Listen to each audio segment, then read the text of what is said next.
बरेली में वक्फ संशोधन बिल के समर्थन में मुस्लिम राष्ट्रीय मंच के ब्रिज प्रांत के अध्यक्ष नदीम इकबाल के नेतृत्व में आज गांधी उद्यान बरेली में रोबिना, समीना खां, नसीम जहां, परवीन, शुमेला आदि ने वक्फ संशोधन बिल पर सरकार का समर्थन करते हुए पत्रकार वार्ता आयोजित कर वक्फ संशोधन बिल का समर्थन करते हुए कहा। सिलेंडर नहीं था, मोदी जी ने मुझे सिलेंडर दे दिया, मुझे तो इस बात की बहुत खुशी है।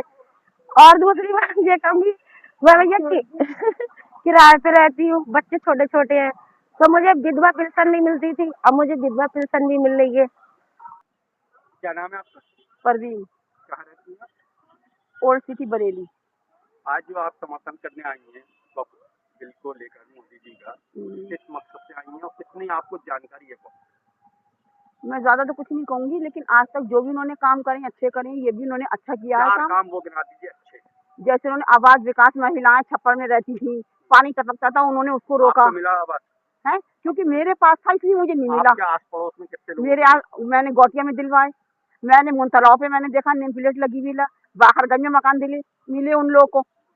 हाँ, और दूसरा काम उज्जवल योजना, जो औरतें आंखें उनकी फूटती थी, खाना पकाती थी, मर्दों को काम उन्होंने सिलेंडर भरवा के दिया। जब औरतें फिर से वो नहीं, उन्होंने आधी कीमत पे दिया दोबारा, वो इसलिए। आज क्या कार्यक्रम आपने रखा है? ये आरएसएस मुस्लिम राष्ट्रीय मंच के माध्यम से ये कार्यक्रम रखा गया है। माननीय इंद्रेश कुमार जी जो आरएसएस प्रचारक हैं और मुस्लिम राष्ट्रीय मंच के संरक्षक हैं। उसमें क्या आपका कहना है वक्फ को लेकर? हम और हमारी बहनें जैसे कि जो आपके सामने हैं, हम वक्फ कानून स्वीकार करते हैं और ये मुस्लिमों के हक के लिए कानून बनाया गया है। और जो भी ये प्रचार कर रहे हैं कि मस्जिदें टूट जाएंगी, कब्रिस्तान टूट जाएंगे, छीन लिए जाएंगे, ऐसा कुछ कानून में नहीं है, बल्कि उन लोगों को डर है जो लोग हवा फैला रहे हैं, जिनके खाया हुआ माल और शादी हाल और माल बने हुए हैं, उनके नीचे से, पैरों नीचे से जमीन खिसकने के लिए तैयार है, इसलिए वो इस कानून का विरोध कर रहे हैं।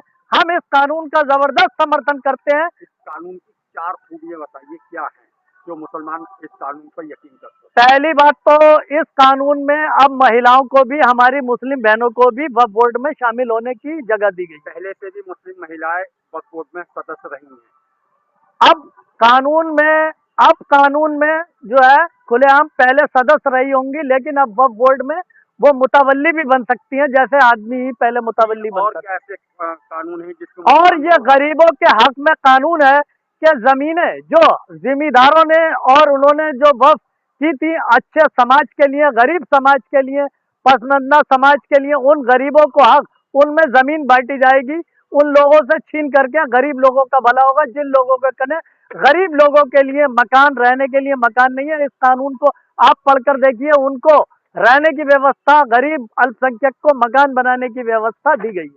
अब तक अंबानी के जो वक्फ की जमीन पर बंगला बना हुआ, उस पर क्या कहना चाहेंगे? जी, सारी जमीनें जो भी वक्फ है, जमीनें जो भी वक्फ है वो तोड़ी जाएंगी, चाहे कोई हो, अंबानी हो या कोई भी हो, सारी जमीनें वक्फ से छीनी जाएंगी।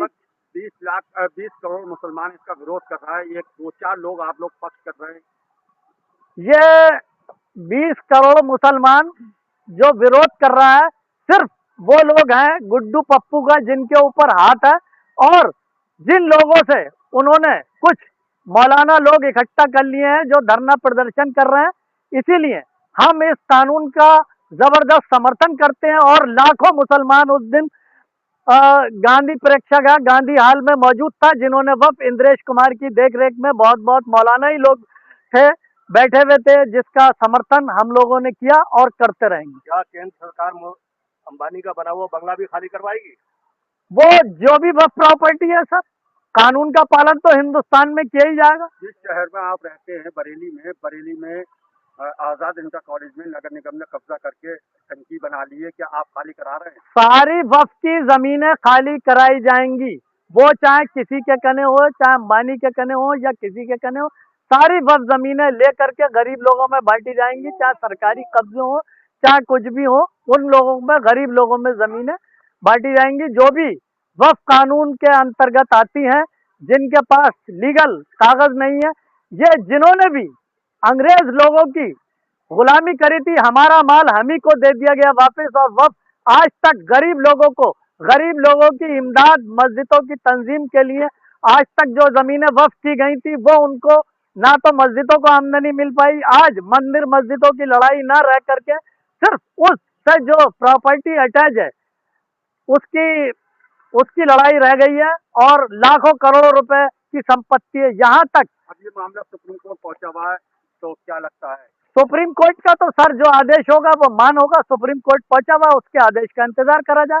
वैसे मेरी मांग है कि शायद योगी जी इसमें कदम बढ़ाएं, फौरी वक्फ बोर्ड के आदेश के जो भी आदेश हो उसमें योगी जी पहल करें और वक्फ जमीनें इन लोगों की जब्त करके जबरदस्त कार्रवाई की जाए। इसीलिए ये वक्फ बोर्ड का मामला माननीय योगी जी उत्तर प्रदेश मुख्यमंत्री साहब ने अपने हाथ में ले रखा है।